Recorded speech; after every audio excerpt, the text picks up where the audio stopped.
जलम ली हमने बड़ो गरीबे बड़ो अभिमान जा हम उत्तराखंडी छा। और मेरे लिए ऑफ़र भी आई थी कि आप हमारे साथ मुंबई चलिए।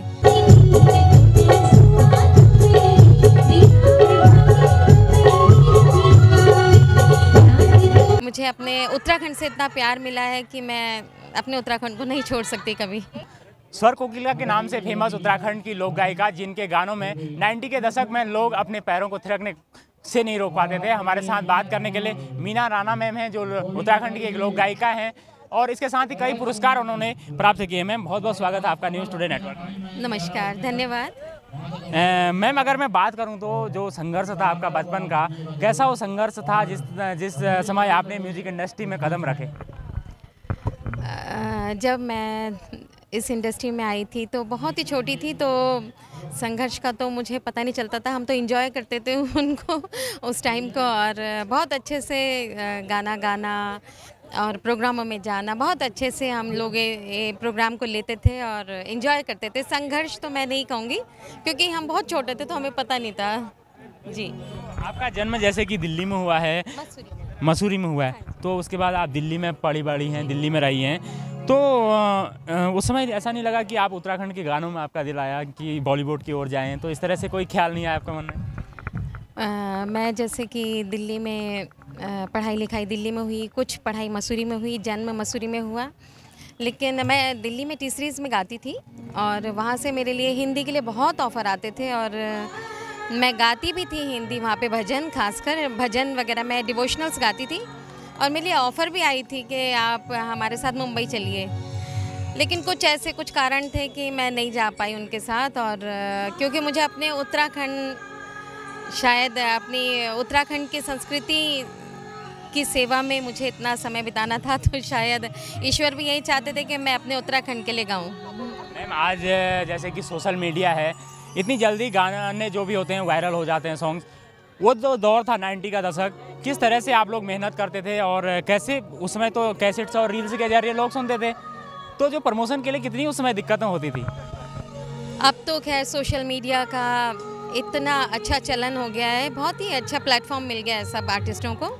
एक गाना गाते हैं और वो ये सोशल मीडिया के थ्रू सब तक पहुंच जाता है, लेकिन जब हम लोग ने स्टार्ट किया था तो वास्तव में बहुत पब्लिसिटी की, बहुत अखबारों में देना पड़ता था, प्रेस कॉन्फ्रेंस बिठानी पड़ती थी और कॉन्फ्रेंस के थ्रू अखबारों में देना पड़ता था कि नया गाना आया है। गाना क्या, उस समय तो 8 गीतों का एल्बम आता था, तो खैर बहुत मेहनत करते थे कलाकार लोग और अपनी अपनी जो सीडीज़ थी और कैसेट्स हुआ करती थी उनको ले के डीलर्स के पास देने जाते थे कि उनका प्रमोशन करते थे, ऐसे करके।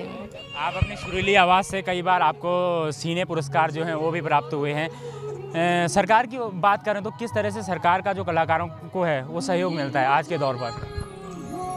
वैसे सरकार का कहूँ तो कोई सरकारी ऐसा कोई कार्यक्रम नहीं है कि सभी आर्टिस्टों को कोई उससे प्रॉफिट हो, तो मैं सरकार से भी गुजारिश करूँगी कि सच में एक कलाकारों के लिए एक ऐसा प्लेटफॉर्म होना चाहिए जो सरकारी तौर पर, हाँ, एक या तो वो अवार्ड करवाएं या फिर प्रोग्राम्स वगैरह कराएं, जिससे कि हमारी संस्कृति बची रहे और काफ़ी समय तक चले। मैम, जो नए कलाकार आ रहे हैं इस इंडस्ट्री में, चाहे कुमाऊँ हों या गढ़वाल हों, उत्तराखंड की म्यूजिक इंडस्ट्री हो, जो भी नए कलाकार आ रहे हैं तो वो इजी पाना चाहते हैं कोई भी चीज़ों को। वो आप लोगों ने जो मेहनत है, जो संघर्ष है वो देखा है, तो उन्हें क्या आप संदेश देना चाहेंगे? आजकल इजी इसीलिए चाहते हैं सब लोग क्योंकि बहुत इजी तरीके से सबको गाने का मौका मिल जाता है, और मैंने जैसे बताया अभी कि बहुत ही अच्छा प्लेटफॉर्म मिल गया है सोशल मीडिया, और सभी बच्चे, आज के जो बच्चे आते हैं उत्तराखंड के हों चाहे कहीं के भी हों, वो चाहते हैं कि हमें एकदम से नाम मिल जाए, फेम मिल जाए। तो मैं भी सबसे कहूँगी बस अच्छा लिखिए, अच्छा गाइए, मेहनत करके आएंगे तो आपको कोई दूर तक जाने से नहीं रोक सकता है। मैम, आज तो आपका मीडिया, अब म्यूजिक इंडस्ट्री में बहुत बड़ा नाम है, लेकिन कभी इस तरह का ख्याल आपके मन में आया कि इस इंडस्ट्री को छोड़ दिया जाए, क्योंकि कई सारे आपको चैलेंजेस भी आए होंगे उस समय में, लेकिन कुछ इस समय ऐसा कुछ आया कि आपके मन में कि इस इंडस्ट्री को क्विट भी किया जाए? मैं वास्तव में बताऊं तो मैंने कभी नहीं सोचा ऐसा, क्योंकि मुझे अपने दर्शकों से जब से मैंने गाया है और अभी तक मुझे इतना प्यार मिला है अपने श्रोताओं का, अपने दर्शकों का, कि मेरा ये विचार कभी नहीं आया। नहीं तो मैं भी हिंदी इंडस्ट्री में जा सकती थी, लेकिन मुझे अपने उत्तराखंड से इतना प्यार मिला है कि मैं अपने उत्तराखंड को नहीं छोड़ सकती कभी। कोई भी एक गाना जो हमारे दर्शकों के लिए आप गुनगुना दें। जखे दिबतों का थान माँ बेड़ों को सम्मान, मिठी बोली बाणी जा पवित्र भूमि माँ जलमली हमने बड़ो गर्व बड़ो अभिमान जा हम उत्तराखंडी जा। मैम, उत्तराखंड की एक डांसर है श्वेता मेहरा, जो म्यूजिक इंडस्ट्री है उसको बहुत हाइप मिल रही है, तो कुछ कहना चाहेंगे उनके बारे में आप, क्योंकि उनको देश दुनिया देख रही है आज? देखिए, हमारी उत्तराखंड की इंडस्ट्री अपने आप में बहुत ही रिच है और कई कलाकार ऐसे होते हैं कि जिन उत्तराखंड उनको पहचान देता है, तो इसमें श्वेता मेहरा भी हैं, जिसको हमारे उत्तराखंड ने बहुत अच्छी पहचान दी है कि वो उत्तराखंड की हैं और वो इस समय बहुत पॉपुलर हैं, बहुत अच्छा काम कर रही हैं और मैं ईश्वर से प्रार्थना करती हूँ ऐसे ही करते रहें और अच्छा नाम कमाएं। मैम, लास्ट सवाल मैं आपसे लूँगा, कई सारे जो यूथ सिंगर हैं उत्तराखंड के, आप भी किसी के गाने सुनती होंगी, किसके गानों की आप सबसे ज़्यादा फैन है, थोड़ा सा बताएं।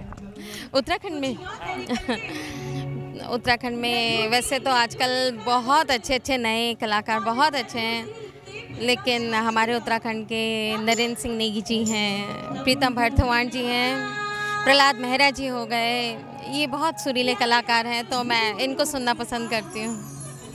अगर यूथ की बात करूँ तो यूथ में जो नए कलाकार, यूथ में आजकल बहुत अच्छे बच्चे आ रहे हैं नए, खनवाल जी बहुत अच्छा गाते हैं और ऐसे बहुत सारे मेरे फेवरेट हैं, लेकिन रोहित चौहान जी हैं, अमित खरे जी हैं और बहुत सारे कलाकार ऐसे हैं जो बहुत अच्छा भी गा रहे हैं और सीख के आ रहे हैं।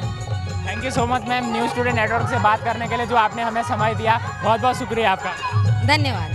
तो बिल्कुल एक ही मीना राणा जो लोक गायिका हैं उत्तराखंड की, इसके साथ ही कई गानों को इन्होंने आवाज़ दी। और मैं बात करूं तो 90 के दशक में जब लोगों के पास कुछ भी नहीं होता था सुनने के लिए, आज तो मोबाइल हैं, उसमें कैसेट्स के जरिए मैम के गानों को देश दुनिया में जो उत्तराखंड के थे खासतौर पर वो लोग बहुत ज़्यादा सुनते थे। अगर आपका भी कोई सवाल हो तो मैम से आप कमेंट्स कर हमें बता सकते हैं। नमस्कार।